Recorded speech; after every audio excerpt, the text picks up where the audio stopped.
Teror ludah pocong. Desi dan Bina adalah perawat baru di rumah sakit J, rumah sakit paling angker di kota.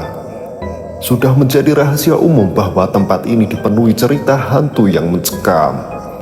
Mulai dari suara langkah di lorong kosong, bayangan samar di jendela, hingga penampakan pocong yang sering muncul di bangsal tua. Namun, Desi dan Bina tidak percaya begitu saja. Mereka menganggap cerita itu hanyalah mitos yang dibesar-besarkan. Malam itu, Desi mendapat giliran jaga sendirian. Suasana rumah sakit terasa berbeda. Lampu lorong berkedip-kedip, suara gemerisik terdengar dari ujung ruangan. Seakan ada seseorang yang mengintai. Sekitar pukul 2 dini hari, seorang pria berwajah pucat datang ke meja piket Desi. "Selamat malam, Pak. Ada yang bisa saya bantu?" tanya Desi ramah. Pria itu tidak menjawab, ia hanya menatap lurus dengan mata kosong. Bibirnya bergetar seakan ingin mengatakan sesuatu, tapi tak ada suara yang keluar. Desi merasa bulu kuduknya berdiri, tapi dia mencoba tetap tenang. "Silahkan tunggu, saya panggil dokter dulu," ujar Desi sambil beranjak pergi. Namun, saat ia kembali bersama dokter Ridwan, pria itu sudah tidak ada.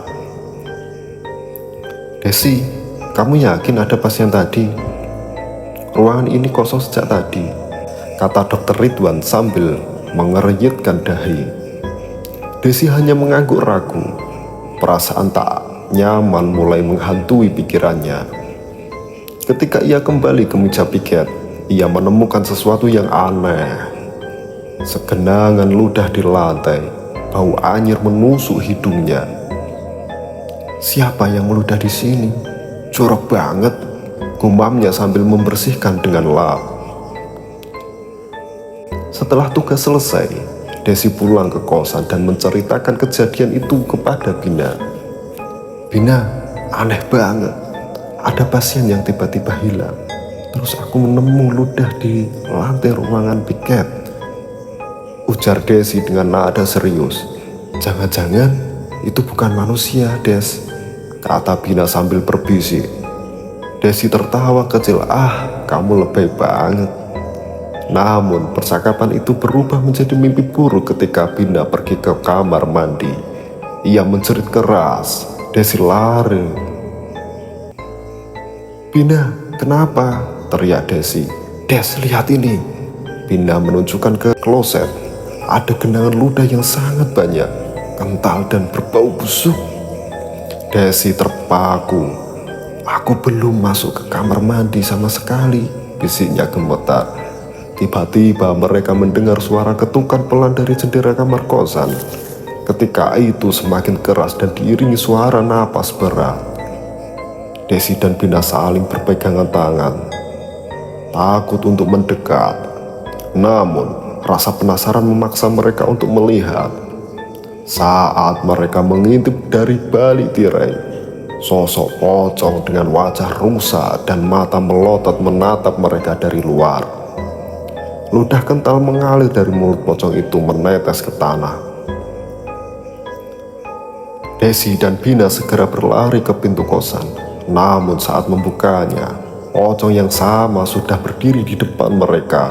Sosok itu meludah dengan suara berdecak mengerikan, dan ludahnya jatuh mengenai lantai, mengeluarkan suara mendesis seperti terbakar.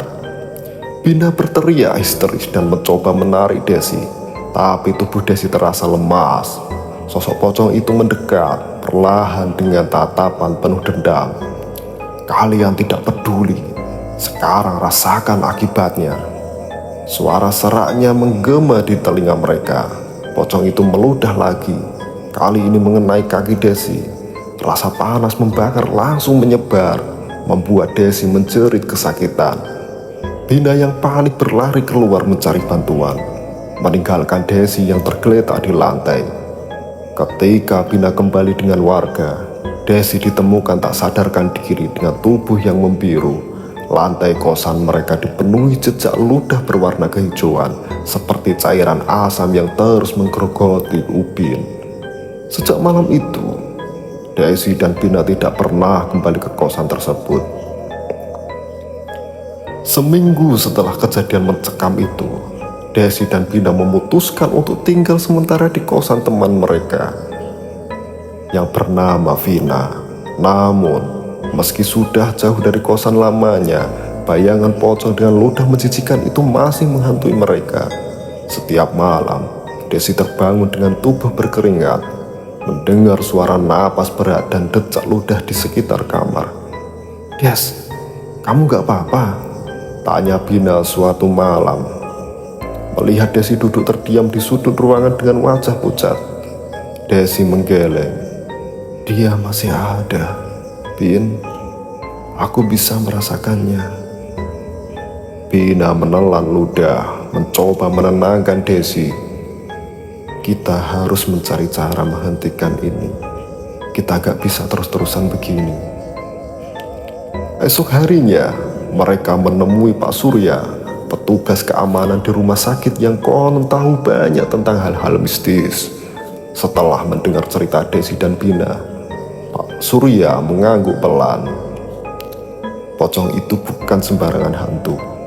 Dia adalah arwah pasien yang meninggal karena merasa diabaikan. Sebelum mati, dia mengutuk siapapun yang tidak memperhatikannya. Ludahnya adalah simbol dendamnya." "Maksud Bapak, dia mengutuk kami?" tanya Pina dengan suara gemetar. Pak Surya menatap mereka tajam. "Betul, kalian harus meminta maaf dan melakukan ritual pembersihan. Kalau tidak, teror itu akan semakin parah, bahkan mungkin memakan nyawa kalian." Pak Surya membawa mereka ke seseorang paranormal bernama Bu Siti yang tinggal di pinggiran kota. Rumah Bu Siti tampak tua dan penuh dengan aroma dupa yang menyengat. "Kalian harus melakukan ritual di tempat pocong itu pertama kali muncul, yaitu di rumah sakit," ujar Bu Siti sambil menyiapkan beberapa benda seperti bunga 7 rupa, kain putih, dan dupa khusus. Malam harinya, Desi, Pina, Pak Surya, dan Bu Siti kembali ke rumah sakit. Mereka menuju ke lorong kosong di dekat ruang piket tempat Desi pertama kali melihat pasien misterius itu. Suasana mencekam, dengan suara angin berdesir di jendela yang tertutup rapat. Bu Siti mulai membakar dupa dan melafalkan doa-doa dalam bahasa yang sulit dimengerti. Tiba-tiba, suasana menjadi sangat dingin. Lampu-lampu berkedip dan terdengar suara napas berat dari ujung lorong. Sosok pocong itu muncul perlahan dari kegelapan. Wajahnya penuh luka, dengan mata melotot dan ludah yang terus menetes dari mulutnya. Desi dan Pina berpegangan erat, tubuh mereka gemetar. "Jangan takut," bisik Bu Siti, "tetap di tempat kalian." Pocong itu mendekat, mengeluarkan suara serak. "Kalian telah mengabaikanku." Bu Siti menaburkan bunga 7 rupa ke arah pocong sambil terus membaca doa. Sosok pocong itu menggerang, ludahnya menyembur ke segala arah, mengenai lantai dan dinding yang langsung berasap. "Maafkan kami," teriak Desi dengan air mata bercucuran. "Kami tidak tahu kalau Anda butuh bantuan." Pocong itu berhenti sejenak, menatap Desi dengan tatapan tajam. Suasana hening, hanya suara detak jam yang terdengar. Akhirnya, pocong itu perlahan memudar, menyisakan bau anyir yang menusuk hidung. Setelah ritual selesai, suasana di rumah sakit kembali normal. Desi dan Pina akhirnya bisa tidur tanpa dihantui teror ludah pocong. Namun, mereka sadar bahwa pengalaman ini akan selalu menjadi bagian dari hidup mereka.